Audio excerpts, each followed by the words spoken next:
sesi dialog.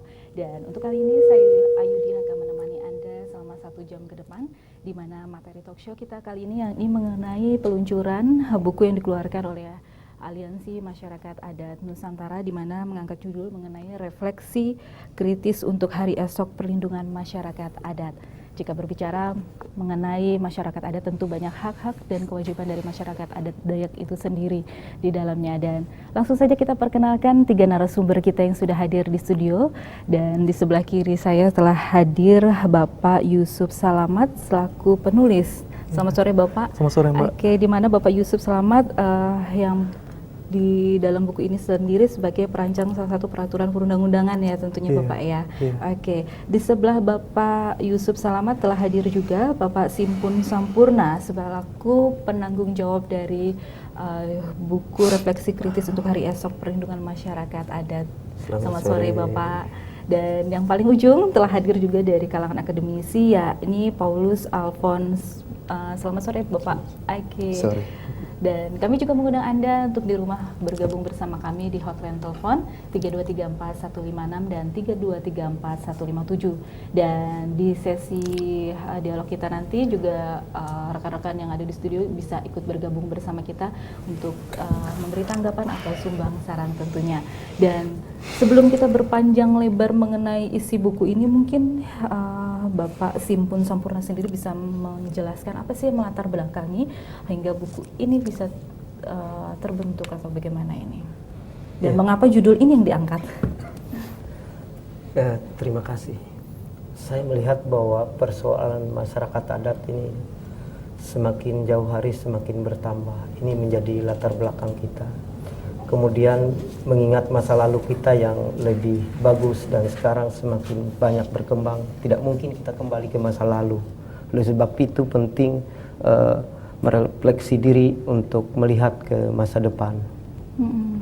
Oke, untuk proses sendiri Pak, untuk pembuatan buku sendiri memakan berapa waktu lama dan siapa saja yang dilibatkan dalam pembuatan buku ini?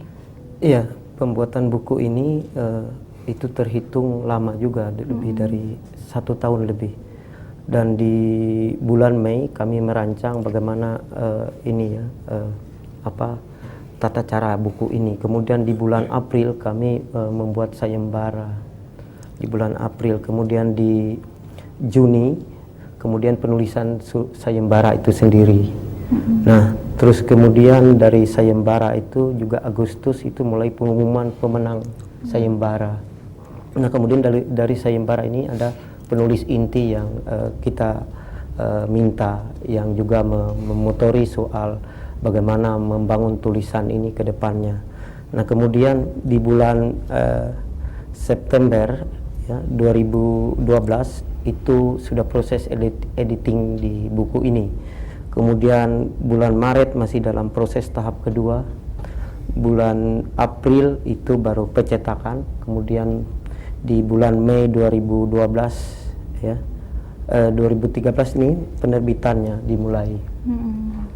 Ya, jadi ada dari penulis inti maupun yang diseleksi dari sayembara, tentunya tahap dari sayembara sendiri.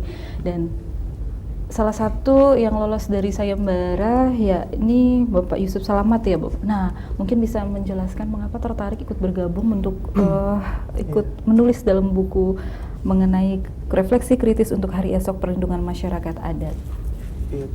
Terima kasih Mbak. Pertama yang menjadi alasan kenapa saya menulis buku refleksi ini merupakan suatu tantangan dalam hal bagaimana kita mencoba untuk sebagai generasi muda menyampaikan apa yang menjadi hak-hak dari masyarakat adat. Walaupun sebenarnya kita yang sebagai generasi muda masih belum mengenal hal tersebut, tapi kita belajar mendalami bagaimana sistem yang ada dalam hak-hak masyarakat adat, terutama dalam peraturan perundang-undangan. Terkait juga dengan itu, di tempat tupoksi saya bekerja juga, saya dituntut dalam hal pengembangan profesi. Salah satu pengembangan profesi tersebut adalah, salah satunya adalah pembuatan makalah terhadap berbagai macam judul terkait dengan peraturan perundang-undangan. Salah satu kesempatan itu saya lihat ada di Kalteng Pos. Waktu itu yang menyelenggarakan adalah Aman Dalam hal ini ada beberapa kriteria judul yang dicoba dilampirkan. Salah satu yang terkait dengan profesi saya adalah analisis hukum nasional dan hak-hak masyarakat adat. Di situ coba saya menjabarkan bagaimana nantinya kurang lebihnya terhadap perkembangan saat ini maupun perkembangan yang berkaitan sama peraturan perundang-undangannya yang ada dengan hak-hak masyarakat adat, terutama di Undang-Undang Dasar, Undang-Undang Agraria maupun Undang-Undang Hak Asasi Manusia. Selain itu juga saya juga tertarik pada hak-hak yang masih belum digali secara penuh, makanya dalam buku nantinya saya mencoba menjabarkan hal tersebut seperti itu, Mbak. Oke, kalau Mas Yusuf Salamat sendiri ini dalam buku tersebut ya ini selaku perancang peraturan perundang-undangan. Oke, dari kacamata hukum sendiri sebenarnya hak-hak masyarakat adat untuk ini masih lemah atau bagaimana? Apakah mereka sudah terlindungi? Apa masih jauh dari kata terlindungi ini? Sebenarnya kalau dari sisi hukum peraturan perundang-undangan khususnya yang ada di tingkat atas itu sudah mengcover dari hak-hak masyarakat adat. Di satu sisi yang menjadi kelemahan adalah undang-undang tersebut secara formalnya mengakui terhadap hak-hak masyarakat adat, namun secara prakteknya hak masyarakat adat diabaikan. Contoh sebagaimana tentang perebutan hak sengketa tanah adat dengan perusahaan yang tahun lalu Pak Siun Jaria sebagai sekretaris daerah menyampaikan ada 300 sengketa antara masyarakat adat dan perusahaan. Hal inilah yang menjadi ironi buat saya untuk menyampaikan secara langsung bagaimana yang menjadi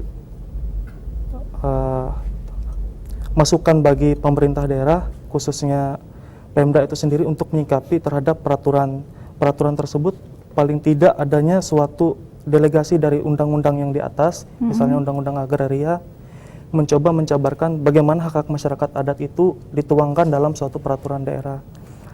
Dalam hal ini, tantangan tersebut juga kita melihat dari sisi undang-undang agraria itu sendiri terbentuk pada tahun 1960. Sekarang perkembangan hak-hak masyarakat adat sudah cukup pesat. Berarti belum bisa Nah, mengikuti. dari situlah yang mungkin dari undang-undang tersebutlah yang akan dievaluasi kembali apa-apa yang menjadi kekurangan terhadap undang-undang tersebut. Nah, undang-undang tersebutlah yang seharusnya nantinya akan mendelegasikan kepada peraturan kepada gubernur atau kepada bupati atau wali kota untuk menyampaikan apa-apa yang menjadi aspirasi terhadap masyarakat adat. Salah satu yang menjadi komponen bagaimana aspirasi ini dapat diwujudkan adalah salah satunya dari organisasi kelembagaan. Organisasi kelembagaan khususnya di Aliansi Masyarakat Adat yang ada di wilayah Kalimantan Tengah maupun organisasi yang berkecimpung di masyarakat adat. Hal inilah yang menjadi penyerapan apa yang menjadi kebutuhan terhadap hak masyarakat adat itu dituangkan melalui masyarakat, kemudian ditindaklanjuti oleh pemerintah daerah. Pemerintah daerah dalam hal ini bagaimana meregulasi terhadap peraturan tersebut apa yang menjadi kebutuhan di daerah sehingga menjadi suatu produk hukum. Produk hukum ini adalah peraturan daerah. Peraturan daerah inilah yang melihat dari 3 aspek. Pertama, dia apakah tidak bertentangan dengan peraturan perundang-undangan yang lebih tinggi. Yang kedua, tidak melanggar ketertiban umum. Yang ketiga, selaras dengan peraturan yang ada di bawahnya. Contoh, sekarang ada Perda nomor 19 tahun 2008. Kemudian ada juga Pergub nomor 13 tahun 2009. Itu semua mengcover tentang hak-hak masyarakat adat. Nah, lebih bagusnya lagi kalau misalnya ada pengaturan regulasi terhadap itu hak-hak masyarakat adat itu sendiri. Selama ini kita masih belum tahu hak-hak masyarakat adat itu bersifat apa sih dia. Kalau di kota bagaimana penerapannya, bagaimana di desa gitu. Berarti masih belum jelas tentunya. Masih ya? belum. Masih buram. Selama ini kan pengakuan Okay. dan perlindungan aja, tapi hak-haknya apa yang dilindungi, apa yang menjadi pengakuan tersebut masih belum. Belum ada penegasan tentunya ya. Oke, dari salah satu penulis inti sendiri, Mas Paulus Alphonse, ini juga terlibat dalam penulisan buku sebagai penulis inti dan dari kalangan akademisi. Nah, dari kacamata Mas sendiri dalam hak-hak masyarakat adat Dayak sebenarnya atau secara umum global, apakah memang sudah mampu melindungi hak dari masyarakat adat? Ya, walaupun saya tidak berkacamata, saya akan coba melihat dari kacamata saya ya, paling tidak. Kalau kita meninjau dari sejarah, masyarakat adat ini kan sebenarnya sudah bertemu dengan kolonialisme pada tahapan awal. Jadi saya melihat masyarakat adat sebagai sebuah entitas yang berada pada suatu teritorial yang lebih dahulu dan kemudian bersinggungan dengan pihak lain yang pada gilirannya kalau dalam bahasa kita penjajah gitu ya, mengambil apa yang menjadi milik mereka. Kondisi masyarakat adat ini hampir di seluruh belahan dunia ya, di awal-awal kalau kita lihat di benua Amerika, Australia, Indonesia, ya, persinggungan dengan kolonial ini kemudian menghilangkan apa yang sejatinya menjadi milik mereka, termasuk hak mereka untuk mengembangkan diri dan memanfaatkan sumber-sumber daya alam yang ada di sekitar mereka. Prosesnya itu dipecah-pecah ya. Jadi masyarakat adat yang memang dia punya entitas sendiri dan memang secara akses berhubungan dengan dunia luar terbatas, ini memang dikotak-kotakan sehingga tidak terjadi sebuah konsolidasi yang cukup kuat untuk bicara hak bersama. Panjang prosesnya sehingga kemudian di dunia internasional pun setelah pasca Perang Dunia Kedua, jauh setelah kolonialisme itu berlangsung dan bahkan merubah kondisi kontekstual masyarakat asli atau masyarakat adatnya itu sendiri di masing-masing wilayah, ini baru kemudian ada dimunculkan sebuah pengakuan bahwa kolonialisme ini penjajah ini memegang pertanggungjawaban terbesar terhadap kerusakan yang dialami oleh masyarakat adat sekarang. Kerusakan yang paling parah itu adalah kehilangan jati diri. Itulah kemudian dalam konvensi ILO nomor 169 dia menegaskan tentang hak untuk menentukan jati diri dan menentukan nasib sendiri. Ini sebagai pengenalan bahwa kolonialisme telah merubah dan menghilangkan apa yang seharusnya menjadi milik masyarakat adat. Pada masa sekarang, di mana negara-negara modern atau negara baru ini muncul, karakter yang diambil oleh negara-negara baru ini pun berkecenderungan untuk mengambil karakter yang dipakai oleh penjajah, sehingga perangkat hukum, perundang-undangan, logika politik dan regulasi yang dikeluarkan oleh negara ini pun punya kecenderungan untuk merugikan masyarakat adat itu sendiri. Kita melihat di Undang-Undang Dasar kita jelas ada pengakuan tentang masyarakat hukum adat ya, dalam Undang-Undang Dasar. Dan pada periode awal kita mengenal bahwa hak ulayat yang diambil dari kehidupan adat di daerah Sumatera Barat itu kemudian dipakai istilah hak ulayat itu sebagai bagian dari hukum nasional. Nah, pada periode awal sebenarnya Indonesia Muda ini sudah mengetahui bahwa ada begitu besar peranan penting dari masyarakat adat yang menyertai perjuangan mengusir penjajah dan sekarang digunakan juga sebagai kekuatan untuk membangun Indonesia baru. Tapi pada periode berikutnya yang terjadi sebaliknya, penghancuran nilai jati diri secara adat, bahkan penghancuran rumah betang juga terjadi di Kalimantan Tengah pada waktu itu. Kemudian budaya lokal itu sempat dikunokan, sempat dipinggirkan ya, sebelum akhirnya sekarang juga mulai bangkit lagi. Tapi apa yang terjadi ini mengakibatkan kehilangan jati diri ini masih berlangsung. Sehingga pertanyaan saya adalah, ketika kita membangun dengan semangat yang begitu gegap gempita sekarang, pertanyaan tentang jati diri ini menjadi sebuah refleksi kritis juga. Apakah kebangkitan kita, kemartabatan kita secara adat ini berakar pada jati diri kita yang sebenarnya, atau dalam bahasa hukumnya tadi mungkin kodifikasi ya. Kita sudah mengeluarkan sejumlah peraturan, pengakuan, perlindungan, bahkan pengaturan tentang masyarakat adat itu sendiri, tapi kodifikasinya belum dijalankan.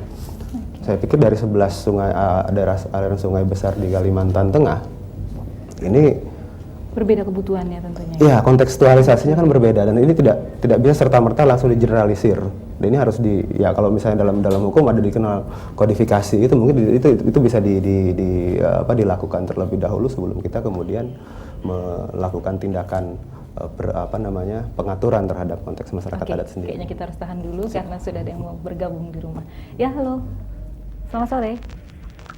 Selamat sore, Iya, silahkan. Dengan Bapak siapa? Pak Yulianto di Buntok, Oke, Pak. Bapak, silahkan Barito Bapak. Selatan. Terima kasih. Selamat sore, Bapak-Bapak narasumber. Yang pertama, peluncuran buku tentang adat ini semua ada titik terang bagi kita mengenali bagaimana adat budaya orang-orang Dayak Kalimantan Tengah pada umumnya, ya, Pak. Tetapi perlu diingat, dengan kemajuan zaman sekarang, maka banyak perusahaan-perusahaan masuk ke dalam satu daerah. Mereka tidak tahu di sana ada masyarakat adat. Nah, kesalahannya adalah di pemerintah daerah.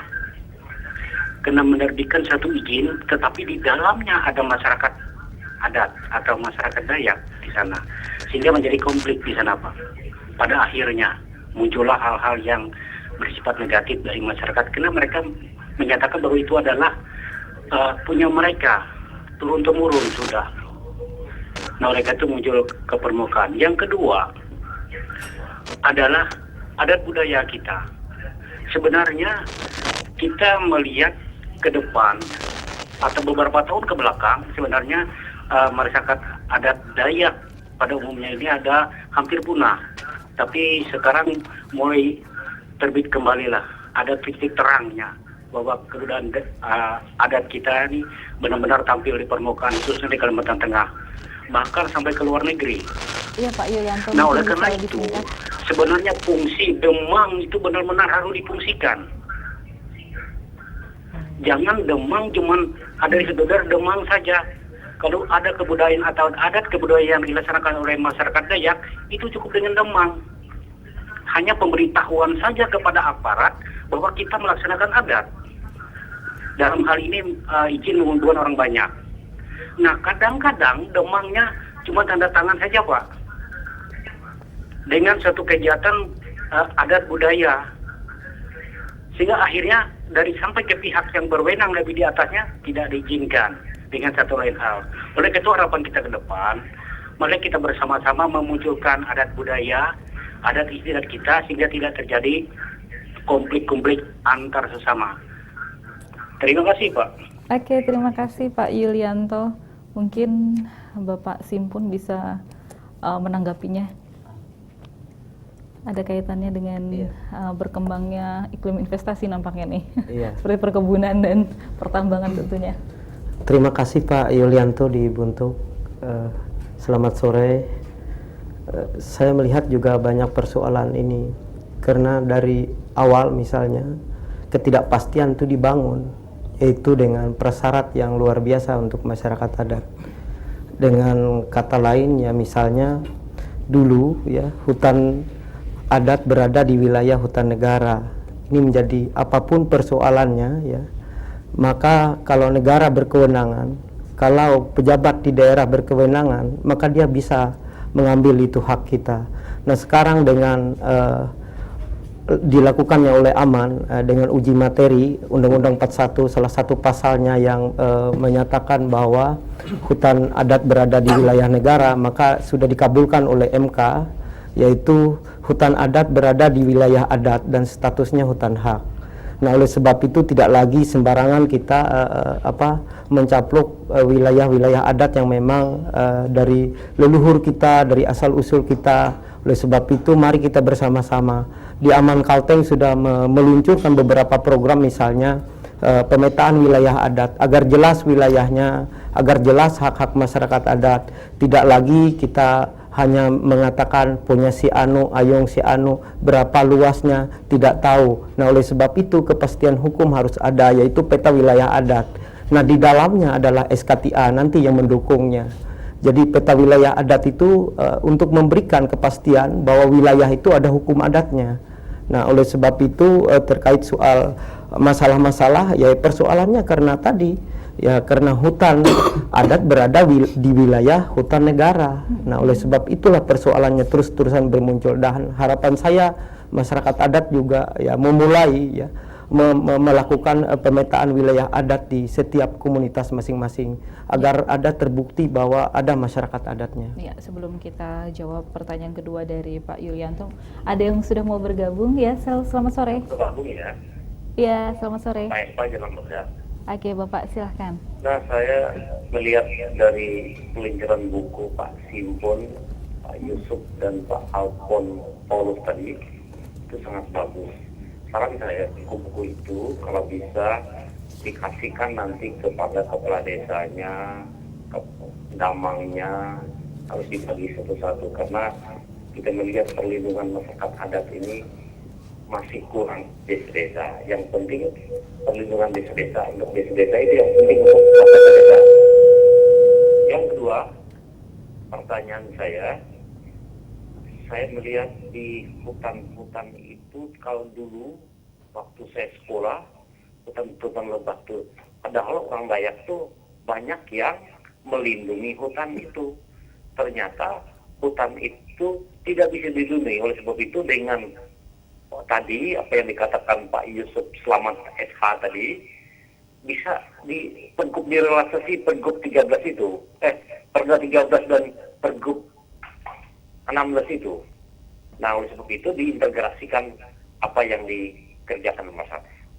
Dari kedua masalah itu perlu dikembangkan di desa-desa. Nah, saran saya buku-buku itu harus disampaikan ke lurah, kepala camatnya, supaya jelas Pak Simpon, Pak Paulus kepada camatnya, sampai nol konflik kawasan hutan yang sangat luas di Kalimantan Tengah ini. Dari banyak konflik ini adalah paling banyak adalah masalah lahan kawasan hutan ini. Nah, itu yang perlu. Demikian, terima kasih saran dan masukan saya, Pak Simpon, Pak Paulus, Pak Selamat Eva. Oke, terima kasih. Sebelum kita tanggapin Pak Eva, mungkin sebelumnya kita tanggapin Pak Yulianto tadi mengenai ada mengenai budaya masyarakat Dayak sendiri setelah ada yang namanya damang, dan apakah memang itu sudah optimal untuk melayani kebutuhan masyarakat adat? Iya. Kalau terkait soal itu misalnya ya, di berbagai tempat, karena Aman ini kan berada di seluruh kabupaten, 13 kabupaten satu kota, jadi persoalannya itu berbeda-beda tipikalnya. Ada yang memang Demang itu memang membantu masyarakat betul, ada juga Demang itu mengabaikan hak masyarakat adat, tapi tidak semuanya yang tidak baik. Tapi kembali lagi bahwa kalau memang tidak baik, ayo sama-sama memperbaiki itu. Nah, ada tempatnya, misalnya Demang yang tidak baik, ya DAD atau apa yang di sini kan begitu. Nah, karena itu tidak ranahnya Aman soal itu, tapi Aman tetap peduli soal itu ya. Tetap peduli, artinya tetap saling membantu. Kalau yang tidak baik, bagaimana kita memperbaiki? Kalau memang dia ada kesalahannya, berikanlah tempatnya yang layak, yaitu yang lebih di atas. Nah, memang persoalan di daerah misalnya terkait dengan mantir-mantir misalnya juga mengalami hal yang sama, tidak jauh berbeda. Dan kita betul-betul dari lapangan, bukan hanya mengatakan hal-hal yang tidak ada bukti, banyak bukti, tetapi kita tidak bisa karena ini beda ranahnya. Oke, Aman Jadi, berarti hanya sebagai kontrol publik tentunya ya? Iya. Oke. Untuk dari Pak Eva sendiri mengharapkan nih sarannya untuk dibagikan, mungkin bisa dijelaskan Bapak buku ini apakah diperjualbelikan atau memang bagi siapa saja yang berminat bahas kemana dan bagaimana? Kalau buku ini ya memang kita bagikan juga bisa di website Aman, itu bisa di-download. Kemudian yang ini ada yang bisa datang ke kantor Aman, silakan di Jalan Taurus nomor 240. Kemudian terkait dengan itu Pak siapa tadi Pak Eva? Pak Eva. Ya, terkait soal itu kami juga ke depan 1 minggu ke depan mudah-mudahan ya akan mengadakan sosialisasi putusan MK itu tadi agar semua masyarakat bisa mengetahui putusan MK itu, karena ini menyangkut hajat hidup orang banyak, yaitu masyarakat adat. Karena masyarakat adat selama ini termarginal dan sangat susah sekali untuk membantu mereka. Oleh sebab itu Aman berpikir lebih baik muaranya dulu, yaitu revisi dulu salah satu pasalnya yang menjadi muara persoalan. Nah, kalau muaranya ini sudah selesai, baru kita pelan-pelan membenahi di bawah. Nah, oleh sebab itu Aman tetap berharap bahwa yang sudah diajukan ke DPR RI di ruang balik, misalnya rancangan undang-undang pengakuan dan perlindungan hak-hak masyarakat adat yang sekarang sudah didesak oleh DPR RI, yang kemarin di medianya DPR RI itu dia menyebutkan secepatnya akan dilakukan pembahasan rancangan undang-undang pengakuan dan perlindungan. Karena tanpa itu ya undang-undang ini ya banyak tempatnya. Jadi ingin kita pupus satu undang-undang untuk masyarakat adat. Karena itu ruangnya. Iya, Karena betul. kalau tidak satu bisa mencopot di undang-undang perkebunan, di undang-undang pertanahan dan Kayaknya sebagainya. nanti kita harus lanjutkan lagi karena udah ada yang kembali bergabung bersama kita. Halo, selamat sore. Halo, selamat sore. Selamat sore, dengan siapa dan di mana? Iya, sama Pak Yosapat Palangkaraya. Oke, silahkan Bapak. Sangat setuju sekali dalam arti seperti ini. Peluncuran buku khususnya untuk masyarakat adat Dayak ya. Sedikit ini saja, masukan saja mungkin. Dalam satu arti, hal seperti ini dalam arti tidak selamat lah.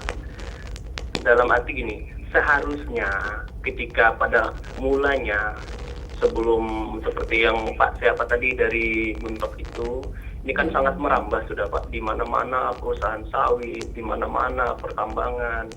Kita meluncurkan seperti ini tanpa ada, intinya gini, di desa-desa itu kan masyarakat kita yang tua-tua, penatua, kepala adat, apa segala macam itu sangat awam lah, dalam arti gini, perusahaan masuk ke tempat mereka dalam arti yang dipikiran mereka itu money, uang gitu loh.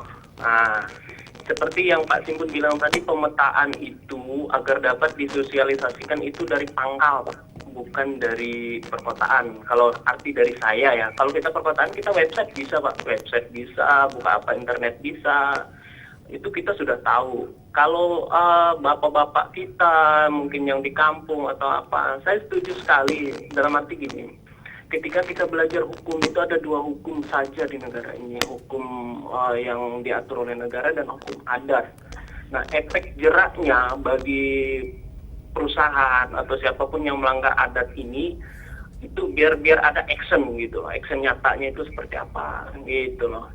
Nah, mungkin itu saja masukan dari saya Pak, yang kita minta dengan adanya peluncuran buku ini, ke depannya ada actionnya gitu loh. Sehingga tidak ada masyarakat lagi yang menjerit. Seperti yang kita lihat, kebetulan kita turun ke lapangan waktu itu ada di daerah Kapuas, itu tepatnya di Puroh, itu Kampung Puroh itu. Itu namanya kalau kita bicara wilayah adat itu tidak ada lagi Pak. Sampai di belakang rumah tempat pemakaman pun tidak ada. Itu semuanya kebun sawit. Bagaimana kita bisa bilang itu desa dan mempunyai adat kalau semuanya dijual? Nah, intinya seperti itu. Nah, saya setuju sekali seperti Pak Yulianto bilang. Demang itu bukan cuma karena tua dipilih jadi Demang. Padahal orang itu awam mengenai adat. Itu loh. Tegasnya di situ saja mungkin. Terima kasih para narasumber dan terima kasih Ibu. Selamat sore. Oke, selamat sore. Terima kasih Pak Yosapat. Mungkin ini bisa Bapak lanjutkan lagi Pak.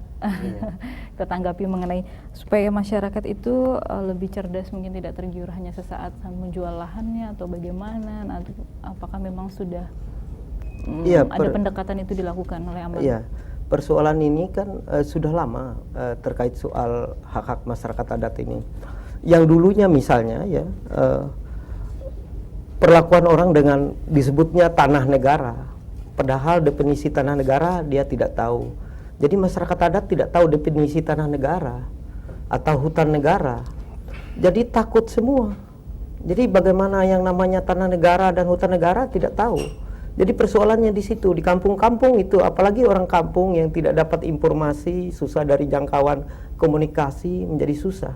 Oleh sebab itu ya, Aman sudah berusaha mulai dari tingkat di provinsi, memulai dengan sosialisasi dan sebagainya. Dan kita sudah melakukan pemetaan wilayah adat untuk pelatihan dipukuskan di Tumbang Bahane ya, di Kabupaten Gunung Mas, Kecamatan Rungan, untuk komunitas masyarakat adat.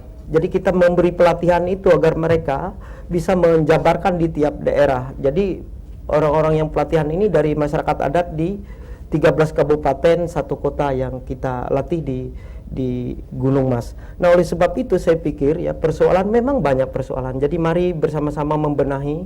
Saya sepakat juga. Kemudian terkait soal buku-buku juga ya.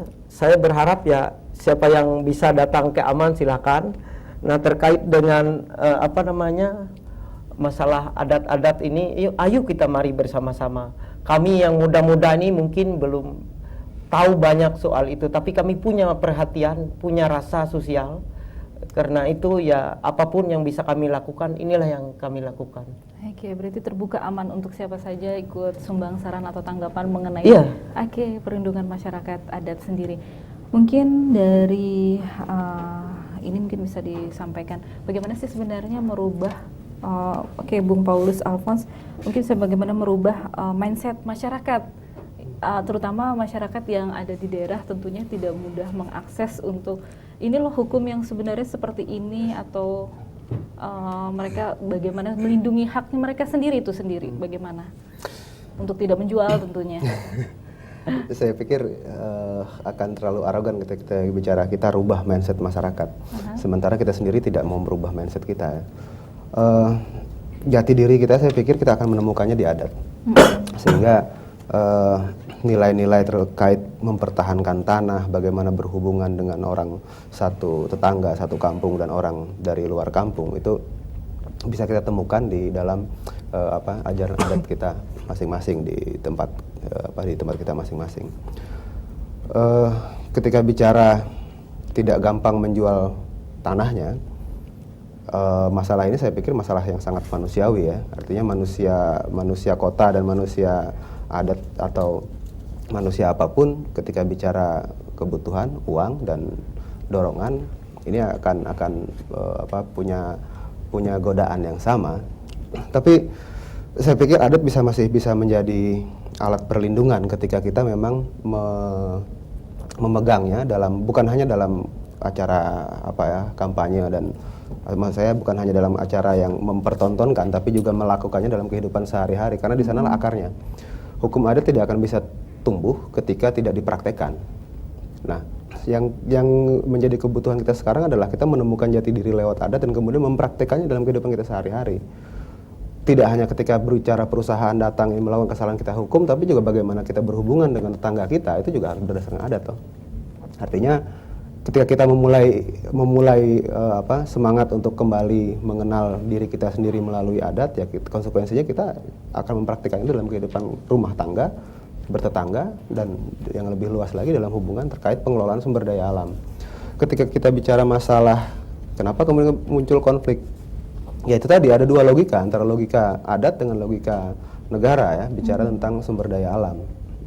Nanti mungkin Pak Yusuf Salamat akan lebih banyak di ruang hukumnya ya, tapi saya lebih melihat dampak konflik. Ketika kita tidak hanya bisa melihat ini salah masyarakat adat, salah perusahaan, bahkan menurut saya kondisi internasional pun menjadi hal yang cukup berperan dalam menghasilkan konflik-konflik di tingkatan kampung. Misalnya tren minyak sawit yang harganya naik itu akan mempengaruhi banyaknya investasi di bidang perkebunan masuk ke wilayah kita.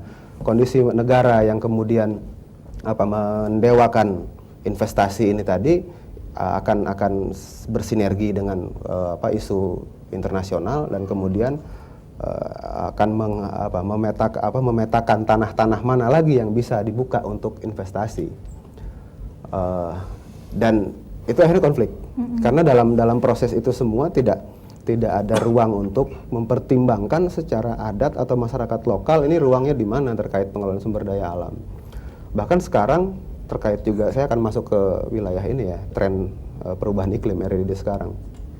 Jadi kita punya masalah di bidang perkebunan, sawit tadi sudah muncul, kemudian ada pertambangan, ada HPH yang sejak dulu, dan sekarang ada muncul lagi proyek perubahan iklim yang juga sama-sama bicara masalah wilayah. Ya, kita tahan perubahan iklimnya. Sudah ada dari Kapuas di rumah. Iya, halo. Selamat sore. Halo, selamat sore. Ya, silahkan dengan Bapak siapa? Oke, Pak Damantoro di Kabupaten Kapuas, silahkan.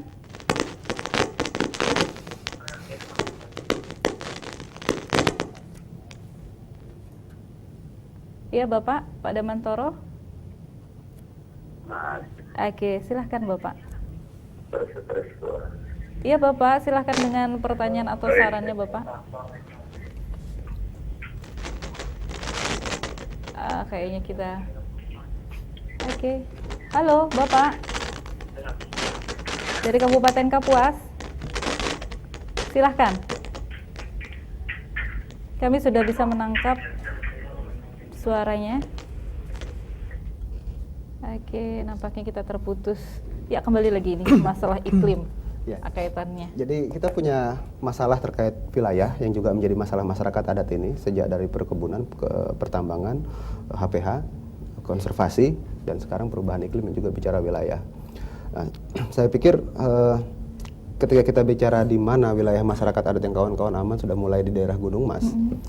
Tahun 2009 saya mengumpulkan ada data yang menyatakan bahwa hampir 100% dari wilayah Kalimantan Tengah ini sudah diberikan untuk keempat tadi ya, HPH, tambang, perkebunan, dan konservasi. Iya, oke. Kayaknya Pak Damantoro sudah kembali bergabung bersama kita. Ya Bapak Damantoro, silahkan.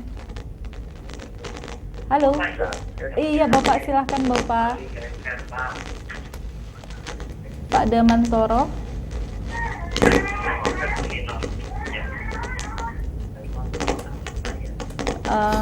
Pak Damantoro, silahkan dengan pertanyaannya atau sumbang saran untuk peluncuran buku.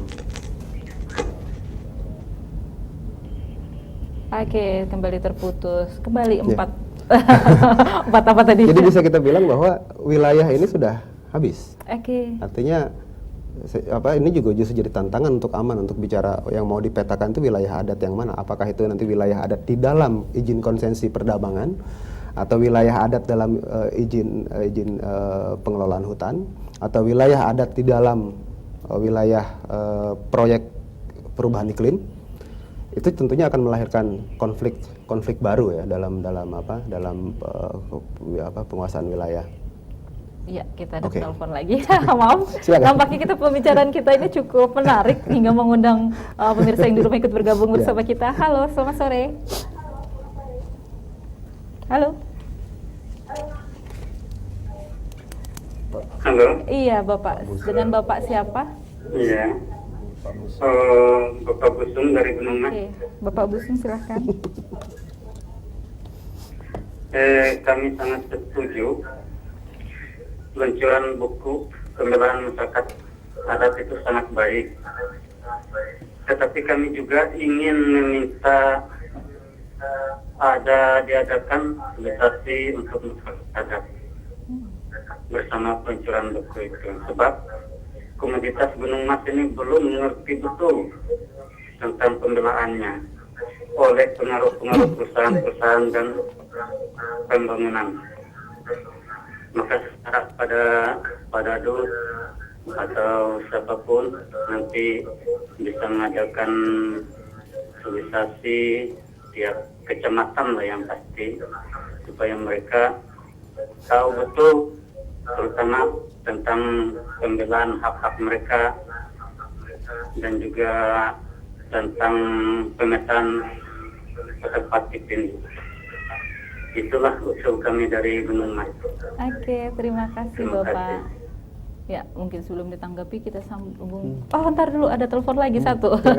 Iya, selamat sore. Selamat sore. Selamat sore, dengan siapa dan di mana? Oke, Pak Yos, silahkan Pak Yos. Yuk, selamat sore, Bu. Selamat sore Bapak, silahkan Bapak. Ya, gini, Bola, saya ingin menyampaikan, kebetulan ini acaranya saya sangat tertarik dengan acara ini, Bu. Ya, begini, Bu, saya juga ingin memberikan masukan. Jadi memang kalau menurut saya, di Kalimantan Tengah ini, bukan masyarakatnya yang tidak punya adat, tetapi oknum pemerintahnya yang tidak punya adat. Nah, itu. Jadi bagaimanapun diperbaiki adat di Kalimantan Tengah ini. Karena adatnya diperjualbeli sudah. Nah, jadi pemerintah daerah maupun pemerintah provinsi sepertinya tidak mau melihat, sepertinya tutup mata. Nah, jadi mau dibawa kemana sebenarnya masyarakat Kalimantan Tengah ini? Sementara kita Kalimantan Tengah ini, dari kakek saya Demang Batu dulu, adat yang sesungguhnya itu sudah kuat dan sudah punya tatanan yang memang sudah tinggi. Waktu damai Kembang Anak dulu sampai sekarang memang adat kita itu kuat. Tapi yang memperlemahkan adat kita bukan masyarakatnya. Nah, oknum pendatang dan oknum pemerintah yang tidak mau mengakui bagaimana itu adat istiadat Kalimantan Tengah yang sesungguhnya. Jadi masyarakat yang awam ini sebagai korban. Nah, oleh pemerintah daerah maupun oleh investor asing maupun oleh yang tidak mengerti adat budaya Kalimantan Tengah. Jadi sampai kapanpun kita berbicara adat budaya Kalimantan Tengah, kalau tidak mengerti, nah akan ada penyelesaiannya. Nah ada itu. Nah itu. Jadi saya berbicara ini karena saya ini turunan kelima dari Demang Batu. Dari dulu saya menyuarakan. Untuk apa kita hanya berbicara? Masalah adat itu tidak bisa dibicarakan, tapi diperhatikan, dilaksanakan, dan dihormati. Nah, di mana bumi dipijak, di situ lagi dijunjung. Terima kasih. Oke, terima kasih Bapak Yos. Mungkin siapa dulu yang bisa menanggapi? Terima kasih Pak Yos. Saya agak terharu dengan kata-kata Pak Yos ini ya. Betul, kayak lagu Pak ya. Mau Iya. dibawa kemana masyarakat? Mau dibawa kemana masyarakat ini? Betul Pak, persoalannya ya di masyarakat kita ini memang sudah begitu rumit. Tetapi mari kita bersama-sama Pak mulai membangun lagi bahwa ada kekuatan baru untuk masyarakat adat dengan lahirnya putusan MK nomor 35 tahun 2012 itu. Artinya harus ada keberpihakan, kemudian ada komitmen yang jelas. Kalau cuman ngomong ya cuman ini tidak bisa akan jalan Pak. Betul itu Pak. Jadi harus ada keberpihakan, harus ada yang harus bisa merealisasikan apa yang menjadi hak kita, yaitu pemerintah salah satunya. Kemudian masyarakat juga ya harus membenahi juga, karena persoalan ini kan tidak hanya dengan pemerintah. Masyarakat juga harus memahami kondisi ini dan kemudian harus juga ya belajar kembali menata punya kita ini. Masyarakat adat pasti punya banyak kearifan lokal yang lebih bagus, dan ini juga harus ditata kembali budaya kita, karena persoalan ini bukan hanya di Palangkaraya misalnya, persoalan banyak di seluruh kabupaten kita dan kota ini menjadi persoalan bersama. Oleh sebab itu makanya Aman bilang bahwa mari kita bersama-sama saling bahu-membahu untuk memperbaiki ini, karena dengan kebersamaan inilah kita bisa melakukan itu, dan juga harus punya komitmen. Kalau tidak punya komitmen, kalau hanya cuma pengen kasihan kayak gitu, tidak cukup dengan kasihan, harus bekerja betul-betul. Nah, oleh sebab itu saya sepakat dengan Bapak. Oke, mungkin dari Bapak Yusuf Selamat sendiri, sebenarnya bagaimana sih supaya selaras dan ideal tentu jalannya antara hukum adat dan hukum negara itu seperti apa sebenarnya? Secara eksplisit peraturan perundang-undangan yang ada di Indonesia itu sudah diatur dalam Undang-Undang 12 tahun 2011 pembentukan peraturan perundang-undangan. Dalam hierarkinya memang hukum adat maupun hukum tidak tertulis itu tidak masuk dalam ruang lingkup hierarki tersebut. Namun eksistensi terhadap hukum adat itu merupakan salah satu alat penyanding atau memberi arah terhadap aturan hukum apa yang akan dibentuk nantinya. Jadi artinya di sini hukum positif tidak lepas dari hukum adat. Kemudian juga kita bisa melihat terhadap peraturan daerah. Peraturan daerah ini juga melihat dari sisi kearifan lokal. Memang secara materi muatan ada yang sifatnya pendelegasian, ada yang sifatnya ke inisiatif dari Parmakasa, baik itu DPR atau pemerintah. Dalam hal ini juga ada yang menyebut dalam peraturan perundang-undangan itu supaya tidak bersifat diskriminatif, tidak bersifat tumpang tindih, yaitu tadi adalah peran serta masyarakat. Ini juga sudah tegas di Undang-Undang 12 tahun 2011 pasal 98. Jadi maksudnya di sini adalah bagaimana mengakomodir terhadap masukan, saran bersifat lisan atau tertulis terhadap apa yang akan dituangkan di regulasi atau pembentukan produk hukum. Memang secara muatan politik, hukum tidak lepas dari politik. Di satu sisi ada keinginan-keinginan dari masyarakat, ada juga sisi keinginan dari pemerintah penguasa. Nah, menengahi hal tersebut salah satunya adalah berbicara tentang hak adat atau kearifan lokal itu sendiri, merupakan salah satu unsur. Kemudian juga berbicara tentang hak asasi manusia yang ada dalamnya menyangkut hak hajat hidup orang banyak. Nah, di satu sisi inilah yang merupakan tantangan bagi pemerintah daerah juga dalam menciptakan bagaimana regulasi itu berpihak kepada masyarakat, berpihak juga kepada aspek ekonomi, sosial maupun politik. Ya, untuk perlindungan tentunya ya. Iya, perlindungan. Karena pada dasarnya hak masyarakat adat ini dituntut untuk mensejahterakan masyarakat adat itu sendiri gitu. Betul. Perkembangan masyarakat adat itu mulai dari yang terbawah seperti yang disebutkan oleh tadi telepon, kemudian lanjut ke atas. Maju tidaknya perkembangan dari budaya masyarakat adat itu dari masyarakat adatnya itu sendiri gitu. Sehingga dalam menciptakan suatu sistem nantinya adat ini merupakan kunci utama. Kemudian didukung oleh faktor pemerintah, baik provinsi, kabupaten maupun kota maupun lembaga yang terkait lainnya. Dan dalam hal ini juga yang perlu dikaji adalah peraturan adat ini sebenarnya sudah diakui di ketetapan MPR nomor 17 tahun 98. Kemudian di Piagam PBB juga sudah diakui. Namun realitasnya adalah banyaknya permasalahan terhadap sengketa-sengketa lahan, baik perkebunan maupun data yang terkait kemarin di tahun 2012 adalah 300 sengketa perusahaan antara masyarakat adat dan daerah. Hal ini menjadi ironi bagi Pemda itu sendiri untuk menjawab tantangan apa yang harus diberikan terkait dengan izin, terkait dengan regulasi apa yang akan diberikan. Dibutuhkan waktu tidak mudah, Mbak. Butuh tidak ibarat membalik telapak tangan.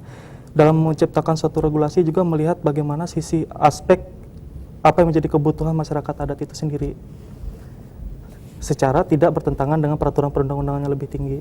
Hal inilah yang menjadi evaluasi bagi pemerintah daerah itu sendiri, bagaimana nantinya dalam masa kepemimpinan pemerintah itu menciptakan aturan yang lebih baik sehingga meminimalisir terjadinya konflik yang ada. Oke. Seperti itu. Kembali ke peluncuran buku ini sendiri, selama pembuatan buku yang setebal 246 halaman ini ya, dari penulis sendiri menemukan kendala tidak, terutama dalam menginventarisir kebutuhan masyarakat ini, mengikuti perkembangan zaman. Iya, sebenarnya kalau kita menggunakan data perpustakaan yang maupun juga pendapat. Dalam hal ini sebenarnya yang menjadi data dukung kita adalah Demang yang sebenarnya menjadi kunci apa yang menjadi kebutuhan masyarakat adat itu sendiri. Kendala kita sebagai abdi pemerintah adalah waktu, Mbak. Kadang-kadang waktu inilah yang menjadi hambatan bagaimana kita mencari data empirisnya itu terhadap apa yang menjadi kebutuhan. Tapi disinilah nantinya masukan dan saran terhadap apa yang menjadi hak-hak masyarakat adat itu dapat kita tuangkan di buku, mungkin ada masukan saran yang lebih maju lagi. Ya, Bung Yusuf, kayaknya di rumah juga ada yang mau ikut sumbang saran apa pertanyaan. Ya, halo, selamat sore. Ya, halo, selamat sore. Iya, halo, selamat sore, dengan siapa dan di mana? Iya, silahkan.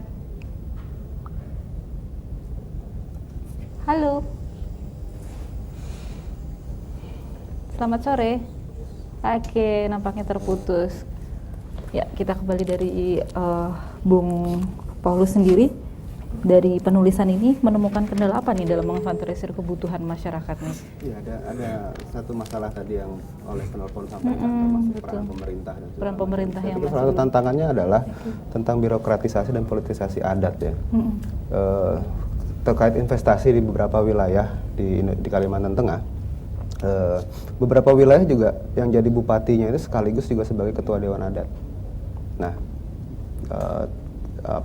dalam hal ini saya melihatnya sebagai sebuah fenomena birokratisasi atau politisasi adat itu sendiri.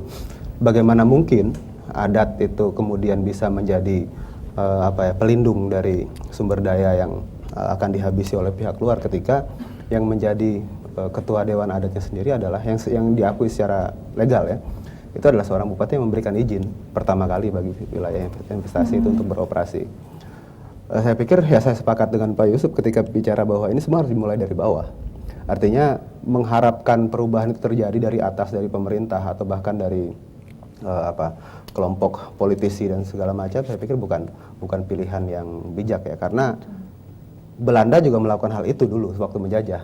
Dia menggunakan struktur kekuasaan dan kemudian mengambil orang-orang yang cukup kuat di kalangan adat yang digunakan untuk menjadi alat mereka. Iya, sudah ada yang mau bergabung kembali. Selamat sore. Halo. Sore. Iya, halo, selamat sore. Halo, selamat sore. Iya, saya Fatima. Oke, Bu Fatima. Ya, dari Sungayu, Barito Selatan. Oke, dari Barito Selatan. Silahkan, Ibu. Ya. Ini kepada Pak Yusuf Selamat. Kalau kita mengacu kepada hierarki perundang-undang dari Indonesia, itu ada 7 hierarki. Nah, kebetulan kalau kita menganut dari komponen sistem hukum, itu ada tiga komponen. Salah satunya komponen budaya hukum. Nah, sikap tindak warga masyarakat beserta nilai-nilai yang dianutnya, itu jelas bahwa budaya hukum itu jalinan nilai sosial yang berkaitan dengan hukum. Bersikap tindak yang mempengaruhi hukum.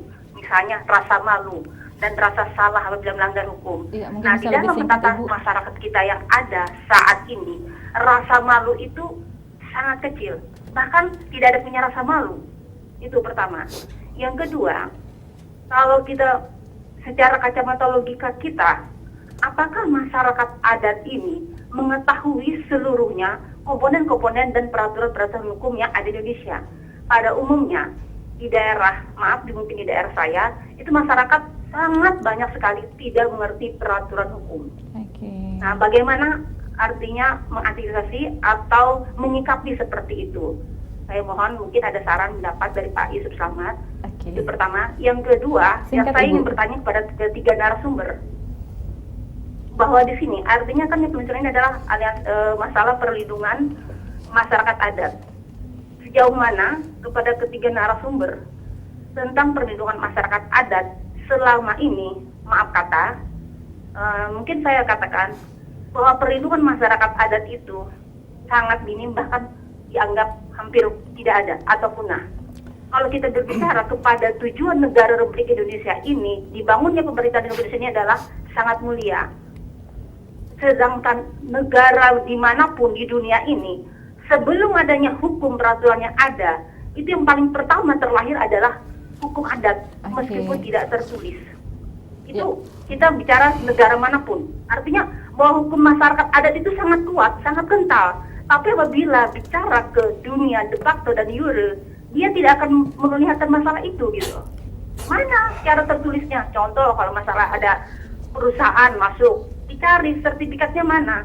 Masyarakat, terus terang masyarakat di tempat saya, masyarakat tidak tahu mengerti sertifikat, tidak mengerti SKP. Yang dia tahu ini adalah tanah warisan nenek leluhur mereka.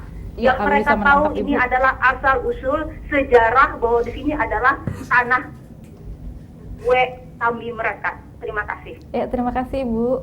Ya, mungkin bisa ditanggepin Bu Yusuf mengenai masalah hukum. Iya. Kalau kita berbicara masalah hukum juga gak akan habis-habisnya, Mbak. Betul. Kalau ibaratnya gini, hukum adat itu tetap diakui oleh Undang-Undang Dasar Negara Republik Indonesia tahun 1945, tertuang di dalam pasal 18B. Eksistensi terhadap pasal tersebut memang tidak diakui dalam hierarki peraturan perundang-undangan. Namun keberadaannya merupakan alat penyanding. Alat penyanding terhadap pemberian arah dan tujuan terhadap pembentukan setiap peraturan perundang-undangan dari undang-undang, dari peraturan pemerintah sampai dengan peraturan daerah provinsi maupun kabupaten kota. Nah, yang menjadi batasan terhadap undang-undang ini adalah bagaimana melihat dari sisi kearifan lokal yang ada di daerah tersebut. Contoh, undang-undang pembentukan Perda Aceh itu kanun. Kemudian di Papua Perdasus. Berbeda dengan halnya dengan di Kalimantan itu Perda. Iya. Ya. Di satu sisi inilah yang menjadi dampak bagi Perda itu sendiri, bagaimana menerapkan itu di wilayah masing-masing. Kuncinya adalah kearifan lokal. Kearifan lokal inilah yang sebenarnya kita memang tidak tahu apa itu, tapi dia adalah hukum adat itu sendiri gitu. Hukum adat itu tidak kelihatan sifatnya, tapi memang dia diakui oleh masyarakat adat selama ada unsur-unsurnya. Unsur-unsur yuridis itu adanya kelembagaan, adanya status lembaga hukum adat itu sendiri, maupun sistem-sistem yang ada di dalamnya. Nah, berkaitan dengan hal tersebut juga yang bisa lebih singkat, Bu? dijawab oleh Bu Fatma tadi, itu sudah, terima kasih Bu, itu mungkin masukan kita bahwa menempatkan hukum nasional dan hukum adat itu ada batasan. Hukum nasional itu merupakan hukum yang diatur dan berlaku bagi semua orang.